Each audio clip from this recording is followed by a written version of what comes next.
भारत के संवैधानिक विकास क्रम में मैंने आपसे 1773 से लेकर के 1861 तक के अधिनियम की चर्चा की। अब मैं 1892 और 1909 के अधिनियम की चर्चा करूंगा। तो इस संवैधानिक विकास क्रम यानी कि अभी मेरा चैप्टर 1 है जो कि संवैधानिक विकास क्रम है। इसमें मैं जितने भी लेक्चर बना लिया है उसको पढ़ने के बाद ही आप मेरे इस लेक्चर को पढ़िएगा। अब तक मैं 7 लेक्चर बना चुका हूं जिसमें मैंने हर एक एक्ट पर चर्चा की है। ये मेरा 8वां लेक्चर है। तो जो भी लोग इसे पढ़ रहे हैं वो शुरू से 7 लेक्चर मेरे संविधान के ज़रूर देख लें। तो आज मैं 1892 के भारतीय परिषद अधिनियम यानी इंडियन काउंसिल एक्ट पर चर्चा करूंगा। इसके पहले मैंने 1861 की बात की थी। देखिए 1892 का जो कानून है वो 1861 के काउंसिल एक्ट में थोड़ा सा सुधार है। अब इसमें सबसे बड़ी बात क्या है कि इस एक्ट के माध्यम से विधायिका यानी कि जो लेजिस्लेटिव काउंसिल थी, चाहे वो केंद्र की हो चाहे वो प्रांत की हो। पिछले क्लास में मैंने आपको समझाया था कि 1861 के अधिनियम में मद्रास और बॉम्बे की प्रेसिडेंसी को विधायी शक्तियाँ प्रदान कर दी गई थीं। इस प्रकार दो लेजिस्लेटिव काउंसिल थे यानी कि 2 विधायी परिषदें थीं। पहला केंद्र का था जिसे हम केंद्रीय विधायी परिषद बोलते थे, सेंट्रल लेजिस्लेटिव काउंसिल बोलते थे। दूसरा था प्रोविंशियल लेजिस्लेटिव काउंसिल यानी प्रांतीय विधान परिषद। तो ये 2 प्रकार के लेजिस्लेटिव काउंसिल थे और इन लेजिस्लेटिव काउंसिल में भारतीय सदस्यों की संख्या में वृद्धि की गई 1892 के अधिनियम के माध्यम से। यहाँ पर ये ध्यान रखिएगा कि प्रोविंशियल लेजिस्लेटिव काउंसिल और केंद्रीय सेंट्रल लेजिस्लेटिव काउंसिल यानी केंद्रीय विधायी परिषद और प्रांतीय विधायी परिषद में कंफ्यूज नहीं होना है, क्योंकि प्रांतीय विधायी परिषद जैसे मद्रास और बॉम्बे के गवर्नर जनरल के अंडर में थी और केंद्रीय विधान परिषद जो था वो आप जानते हैं कि वायसराय के अधीन थी। तो मैं पहले ही बता चुका हूँ कि 1861 के अधिनियम में मद्रास और बॉम्बे के प्रांतों को भी कानून बनाने का अधिकार दे दिया गया था। तो अब धीरे धीरे उन जो भी विधायी परिषदें थी यानी कि जो भी लेजिस्लेटिव काउंसिल थी, चाहे वो केंद्र में हो चाहे वो प्रांत में हो, उनमें भारतीयों की संख्या को बढ़ाने की मांग उठी और यह मांग 1892 के अधिनियम में पूरी की गई। यानी कि इसके अंतर्गत इस एक्ट के अंतर्गत परिषद के यानी कि प्रांतीय विधान परिषद या ऑल इंडिया लेजिस्लेटिव काउंसिल या केंद्रीय विधान परिषद के सदस्यों के अधिकार को बढ़ाया गया। विशेषकर भारतीयों को प्रश्न पूछने का अधिकार दिया, यानी कि अब भारतीय जो सदस्य थे केंद्रीय विधायी परिषद या प्रांतीय विधायी परिषद में, वो बजट पर प्रश्न पूछ सकते थे, बहस कर सकते थे, लेकिन उन्हें वोटिंग राइट नहीं दिया गया था। ना ही वो अनुपूरक यानी सप्लीमेंट्री क्वेश्चन पूछने का भी अधिकार उन्हें नहीं दिया गया था। बस भारतीयों को बजट पर बहस करने का और प्रश्न पूछने का अधिकार दिया गया था, लेकिन वोटिंग राइट नहीं दिया गया था। तो इस प्रकार 1892 में थोड़ा बहुत भारतीय सदस्यों के यानी कि जो विधान परिषद में यानी कि केंद्रीय विधान परिषद और प्रांतीय विधान परिषद में जो भी भारतीय सदस्य थे उनके अधिकारों में वृद्धि की गई, जिसके अंतर्गत वो प्रश्न पूछ सकते थे, बजट पर बहस कर सकते थे, लेकिन वोटिंग राइट नहीं दिया गया। अब हम देखेंगे ये प्रांतीय और केंद्रीय विधान परिषद में जो सदस्य होते थे वो किस प्रकार चुने जाते थे। इसके पहले आपने देखा था कि वायसराय अपने इच्छा के अनुसार केंद्रीय विधान परिषद में सदस्यों को नॉमिनेट करता था, लेकिन यहाँ पर थोड़ा सा अप्रत्यक्ष निर्वाचन की व्यवस्था की गई। वायसराय नॉमिनेट करता था लेकिन वो सीधे नहीं करता था, वो अप्रत्यक्ष निर्वाचन पद्धति के माध्यम से नॉमिनेट करता था। अब ये क्या है हम इसको समझेंगे। जैसे प्रांतीय विधानसभा के सदस्यों के निर्वाचन की बात की जाए तो प्रांतीय विधानसभा या प्रांतीय विधानसभा के सदस्यों का जो निर्वाचन है वो गवर्नर नॉमिनेट करता था, यानी प्रांतीय विधान परिषद में सदस्यों को गवर्नर नॉमिनेट करता था।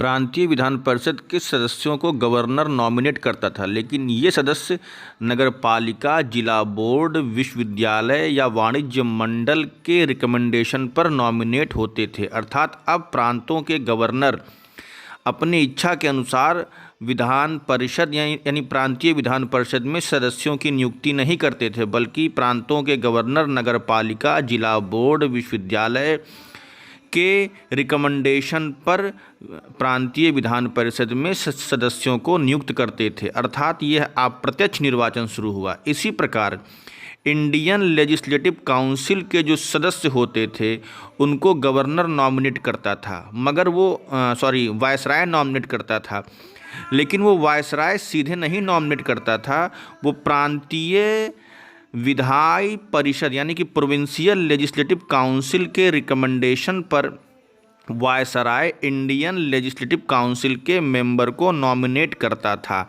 ये व्यवस्था पहले नहीं थी, क्योंकि पहले प्रांतों में गवर्नर जिसको चाहते थे नियुक्त करते थे और केंद्रीय विधान परिषद या इंडियन लेजिस्लेटिव काउंसिल के सदस्यों को सीधे वायसराय नॉमिनेट करता था। लेकिन अब यहाँ पर ऐसा खत्म हो गया। अब केंद्रीय विधान परिषद या सेंट्रल लेजिस्लेटिव काउंसिल के सदस्य पहले प्रांतीय विधानसभाओं द्वारा रिकमेंड किए जाएंगे। उनके रिकमेंडेशन के बाद, अर्थात जिनको प्रांतीय विधानसभा विधान परिषद यानी कि जिनको प्रोविंशियल लेजिस्लेटिव काउंसिल रिकमेंड करेगी, उन्हीं को वायसराय नॉमिनेट करेगा। इस प्रकार हम कह सकते हैं कि 1892 के अधिनियम से अप्रत्यक्ष निर्वाचन की प्रक्रिया शुरू हुई, लेकिन इस अधिनियम में कहीं भी निर्वाचन शब्द का इस्तेमाल नहीं किया गया। इस प्रकार आपने देखा कि 1892 के अधिनियम से कुछ हद तक भारतीयों को थोड़े बहुत अधिकार मिले, लेकिन वास्तव में इस अधिकारों का कोई बहुत बड़ा प्रभाव नहीं था। वास्तव में 1892 के अधिनियम में ये सुधार हुए क्यों? क्योंकि आप जानते हैं कि कांग्रेस की स्थापना हो चुकी थी और कांग्रेस की स्थापना होने के बाद यह अधिनियम आया है। तो कांग्रेस में ऐसे बहुत से लोग थे और ऐसे बहुत से समाज सुधारक भी थे जो लगातार अपने अधिकारों की मांग कर रहे थे, और ये वो चाह रहे थे कि भारतीयों को सेंट्रल लेजिस्लेटिव काउंसिल या प्रोविंशियल लेजिस्लेटिव काउंसिल में थोड़े अधिकार ज़्यादा दिए जाए और उनकी संख्या बढ़ाई जाए। तो इन्हीं सब मांगों को ध्यान में रखते हुए 1892 का अधिनियम लाया गया था। तो ये एक छोटी सी शुरुआत थी, जिसका परिणाम आप आगे चलकर 1909, 1919 फिर 1935 के अधिनियम में देखेंगे। तो इस प्रकार अब ये मेरा 1892 का अधिनियम समाप्त हुआ। मैं आपसे कहना चाहूँगा कि ये मेरे संविधान का जो है ये लेक्चर ये तब तक चलेगा जब तक कि मैं पूरा संविधान पढ़ा ना दूँ। मैं धीरे धीरे सारे लेक्चर को अपलोड करूँगा, लेकिन 1892 के अधिनियम को पढ़ने के पहले जो भी विद्यार्थी इसे पढ़ रहे हैं, कृपया करके वो पहले जितने भी मैंने हिंदी के लेक्चर बनाए हैं, लेक्चर 1, लेक्चर 2, लेक्चर 3, उनको ज़रूर ध्यान से पढ़ें और उसको नोट डाउन करते चलें, क्योंकि बिना पिछले लेक्चर को पढ़े हुए आगे के कोई भी लेक्चर समझ में नहीं आएंगे। अब मैं अपने लेक्चर के साथ साथ कुछ महत्वपूर्ण संवैधानिक घटनाक्रम को भी जोड़ता हुआ चलूँगा, ताकि आप संविधान पढ़ने के साथ साथ करंट में होने वाली घटनाओं की भी जानकारी रखें। ये मैं संविधान के साथ जोड़ता हुआ चलूँगा। तो आज मैं जिस महत्वपूर्ण संवैधानिक घटनाक्रम पर चर्चा करने जा रहा हूँ वो है अनुच्छेद 16। अब सवाल ये है कि अनुच्छेद 16 चर्चा में क्यों आया, हम इसको समझेंगे, क्योंकि 2020 में अनुच्छेद 16 चर्चा में रहा है, तो आप इसको भी ध्यान में रखेंगे। तो ये एक मैंने नई शुरुआत की है। मैं हर संविधान के लेक्चर के अंत में एक महत्वपूर्ण संवैधानिक घटनाक्रम को जोड़ूंगा, जिससे आपको संवैधानिक घटनाक्रम में होने वाले वर्तमान परिवर्तन की जानकारी होती रहे। 2020 में आर्टिकल 16(4)(a) चर्चा में क्यों रहा और इसको लेकर सुप्रीम कोर्ट का क्या फैसला रहा, तो आज मैं इसकी व्याख्या करूंगा। तो इसको जानने के पहले आप ये समझ लें कि अनुच्छेद 16 है क्या। आप ये जानते हैं अनुच्छेद 16 संविधान के भाग 3 के अंतर्गत वर्णित है, जो कि मूल अधिकार है। तो इसके लिए पहले मैं बता दूं कि अनुच्छेद 16 का सेक्शन 1 क्या कहता है। अनुच्छेद 16 का सेक्शन 1 ये कहता है कि लोक नियोजन में अवसर की समानता, अर्थात राज्य के अधीन किसी पद पर नियुक्ति के लिए नागरिकों को समान अवसर उपलब्ध कराया जाएगा। यानी कि सरकार या राज्य सरकार या सरकार सरकारी सेवाओं में किसी प्रकार का भेदभाव नहीं करेगी, सबको समान अवसर उपलब्ध कराएगी।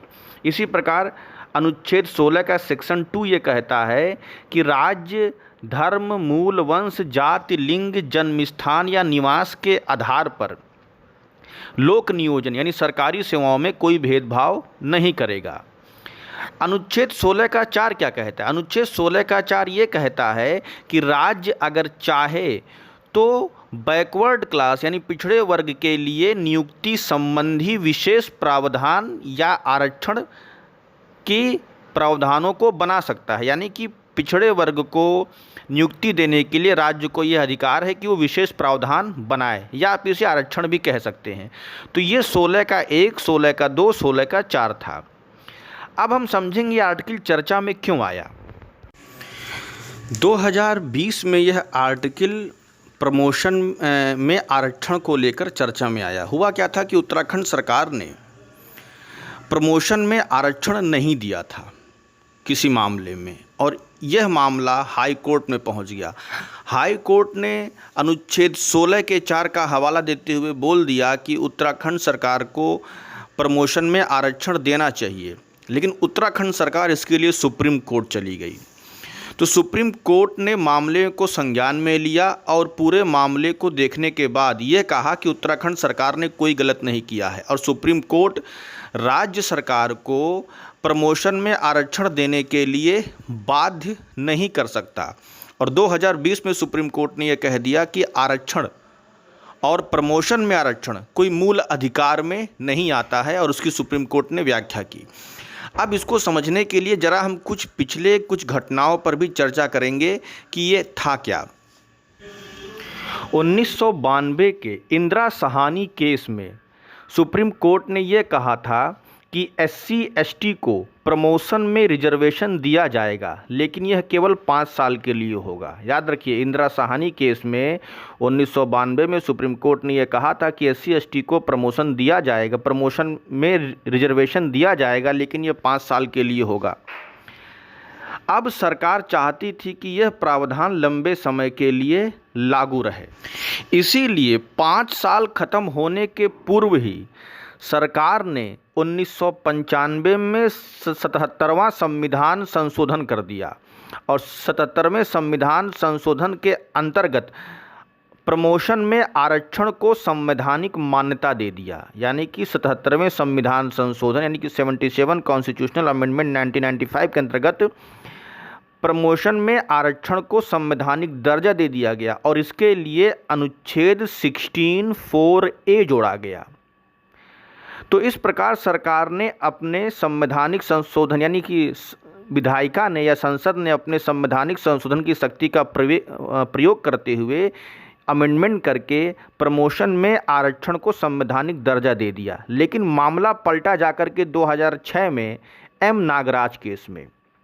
अब M नागराज केस में ये मामला क्या पलटा कि M नागराज केस में ये मुद्दा फिर सुप्रीम कोर्ट के पास पहुंचा 2006 में। तो सुप्रीम कोर्ट ने प्रमोशन में रिजर्वेशन को उचित माना, लेकिन साथ में यह भी जोड़ दिया कि प्रमोशन में रिजर्वेशन देने के लिए सरकार को पर्याप्त आंकड़े और उचित आधार स्पष्ट करना होगा। बिना पर्याप्त आंकड़े और उचित आधार के प्रमोशन में रिजर्वेशन देना सही नहीं है, और ये न्यायिक पुनराविलोकन के दायरे में आएगा। अर्थात अब सरकार अगर रिजर्वेशन या प्रमोशन में रिजर्वेशन देती है तो उसको पर्याप्त आंकड़े दिखाने होंगे। आंकड़ों का मतलब है कि SC/ST को कितना प्रतिनिधित्व चाहिए सरकारी सेवाओं में, या उनकी स्थिति क्या है। तो बिना किसी उचित आधार के प्रमोशन में रिजर्वेशन को वैध नहीं माना जाएगा, और यह न्यायिक पुनराविलोकन के दायरे में आएगा। लेकिन फरवरी 2020 में सुप्रीम कोर्ट ने यह और भी स्पष्ट कर दिया कि प्रमोशन में आरक्षण देने के लिए सरकार बाध्य नहीं है और सरकार को इसके लिए बाध्य नहीं किया जा सकता कि वो आरक्षण दे या प्रमोशन में आरक्षण दे। तो क्योंकि आरक्षण और प्रमोशन में आरक्षण दोनों ही मूल अधिकार नहीं है और इसके लिए सरकार बाध्य नहीं है, अर्थात कोई व्यक्ति आरक्षण अथवा प्रमोशन में आरक्षण की मांग मूल अधिकार के आधार पर नहीं कर सकता। ये पूरी तरह से राज्य सरकार या केंद्र सरकार के ऊपर है कि वो प्रमोशन में आरक्षण देती है या नहीं देती है, और अगर देती है तो उचित आधार को स्पष्ट करना होगा, बिना किसी आधार के वो नहीं दे सकते। तो इस प्रकार जो सरकार की इच्छा थी 77वें संविधान संशोधन 1995 के माध्यम से आर्टिकल 16(4)A जोड़ करके प्रमोशन में आरक्षण को संवैधानिक दर्जा तो दिया, लेकिन सुप्रीम कोर्ट ने एम नागराज केस में पूरा मामला ही पलट दिया और 2020 में यह बोल दिया कि प्रमोशन में आरक्षण को मूल अधिकार नहीं माना जाएगा। तो इस प्रकार आपने यह समझा कि आर्टिकल 16 चर्चा में क्यों रहा। इस प्रकार मैं जब भी कोई ट्रेडिशनल चीज़ पढ़ाऊंगा तो उसके साथ वर्तमान में जो भी संवैधानिक घटनाएं घट रही हैं उनकी मैं व्याख्या करता चलूँगा इस आर्टिकल के साथ। तो इस प्रकार आप ये भी जान जाएंगे कि आर्टिकल कौन कौन से आर्टिकल को ध्यान रखना जरूरी है। तो 2020 में जितने भी आर्टिकल चर्चा में आए, मैं हर लेक्चर में अपने परंपरागत लेक्चर के अंत में उसकी व्याख्या जरूर करूंगा। ये मैंने आज से शुरू किया है। अब जो भी लोग आईएएस या पीसीएस की तैयारी कर रहे हैं, मेरे इस प्रश्न का उत्तर 200 शब्दों में ज़रूर दें और मेरे व्हाट्सएप ग्रुप पर ज़रूर सेंड करें। ये जो प्रश्न है इसका उत्तर आप मेरे लेक्चर को सुनकर अवश्य दे सकते हैं, लेकिन अपने शब्दों में लिखने का प्रयास करें तो ठीक होगा। प्रश्न ये है कि अनुच्छेद 16(4)A के संदर्भ में वर्तमान में सुप्रीम कोर्ट द्वारा दिया गया निर्णय क्या विधायिका और न्यायपालिका में अंतर्विरोध उत्पन्न करता है, और सुप्रीम कोर्ट का यह निर्णय प्रस्तावना में निहित समाजवादी उद्देश्य को पूरा करने में कहाँ तक सहायक है। समीक्षा करें।